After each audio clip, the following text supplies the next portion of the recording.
ஹாய்மா வணக்கம். நான் மகா. 10th ஸ்டாண்டர்ட் மேத்ஸ் அளவியலில் பயிற்சி 7.4 முதல் கணக்கு. 12 சென்டிமீட்டர் ஆரமுள்ள ஓர் அலுமினிய கோளம் உருக்கப்பட்டு 8 சென்டிமீட்டர் ஆரமுள்ள ஓர் உருளையாக மாற்றப்படுகிறது எனில் உருளையின் உயரம் காண்க. இப்போ என்னென்னா இங்கே தமிழில் சொல்கிறேன், இது தேவையில்லைன்னு நினைக்க வேணாம். ஏங்க ஓர் போட்டிருக்காங்க அப்படின்னா உயிரெழுத்து வந்திருக்கு. அப்போ உயிரெழுத்துக்கு முன்னாடி ஒருன்னு போடக்கூடாது, அதனால் ஓர்னு போடணும். அதே தான் இங்கேயும் உருளையினுடைய முதல் எழுத்து ஊ, அதுக்கு முன்னாடி ஒருன்னு போடக்கூடாது, ஓர்னு போடணும். இங்கிலீஷில் வந்து இதை வவல்ஸ் அப்படின்னு சொல்லுவாங்க. ஆன் போடுவோம் இல்லையா, அதே மாதிரி தமிழில் ஒருன்னு போடாமல் ஓர்னு எந்த இடத்துல பயன்படுத்துகிறோமோ அது வந்து முதல் எழுத்து உயிரெழுத்தாக இருக்கணும். ஓகே, இப்போது எந்த உருவம் உருக்கப்படுகிறது? கோலம் உருக்கப்படுகிறது. அப்போ என்னன்னா, ஒரு கோல வடிவத்தில் இருக்கக்கூடிய ஒரு பொருளை போட்டு உருக்குறாங்கன்னா அதை கன அளவு எதை கண்டுபிடிக்கணும்னா கன அளவு. அப்போ கோலத்தின் கன அளவானது ஒரு கோலம் உருக்கிட்டு வேற ஒரு உருவமாக மாறுது. எந்த உருவமாக மாறுது? உருளையாக மாறுது. அப்போது கோலம் உருக்கப்பட்டு உருளையாக மாறுகிறது எனில் அந்த கோலத்தினுடைய கன அளவும் உருளையின் கன அளவும் சமம். அப்போ சமம்னு சொல்லிட்டாங்கன்னா என்ன கொடுத்துருக்கணும்? கண்டிப்பாக நம்ம கோலம்னா உயரமாக இருந்தாலும் உயரம் எப்படியா இருக்கும்? ஆரமாக தான் இருக்கும். ஆரம் உயரம் எல்லாமே ஒரே அளவு தான்.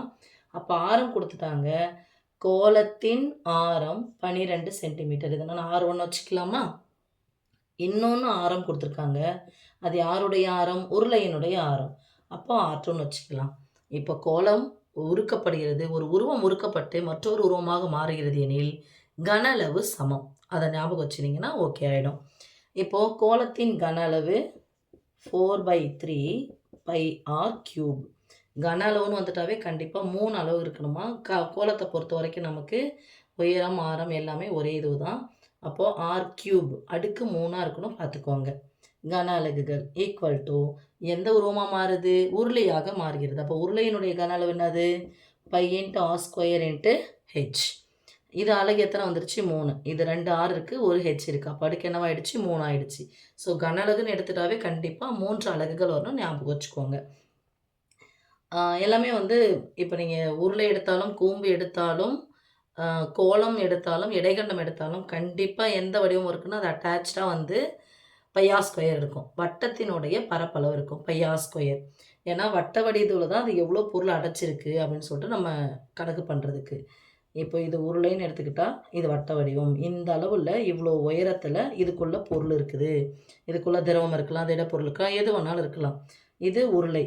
அதே மாதிரி கூம்பு எடுத்துக்கிட்டோம் அப்படின்னு சொன்னால் இந்த அளவு பரப்பளவில் இவ்வளோ உயரத்தில் இருக்குது. ஆனால் இதை கம்பேர் பண்ணும்போது உருளையின் கன அளவில் இது 3இல் 1 பங்கு இருக்கும்.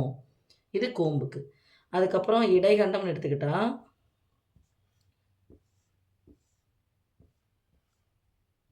அதுவும் இதே தான் πr². ஆனால் இதில் எத்தனை πr² வரும் அப்படின்னு சொன்னால் இது ஒரு குட்டி ஆரம், இது ஒரு பெரிய ஆரம். அப்போ இது கேபிட்டல் πr², இது ஸ்மால் πr². இந்த கூம்புலேருந்து தான் இந்த இடைக்கண்டமே வருது. அப்போ இதில் π × r² × hக்கு பதிலாக இந்த r² பதிலாக capital r² plus small r² plus 2 ஆரத்தையும் கேபிட்டல் ஆரையும் ஸ்மால் ஆரையும் பெருக்கிட்டு உயரத்து கூட பெருக்கிக்கணும். இது இடைக்கண்டம். கோலம்னு எடுத்துக்கிட்டோம் அப்படின்னு சொன்னால்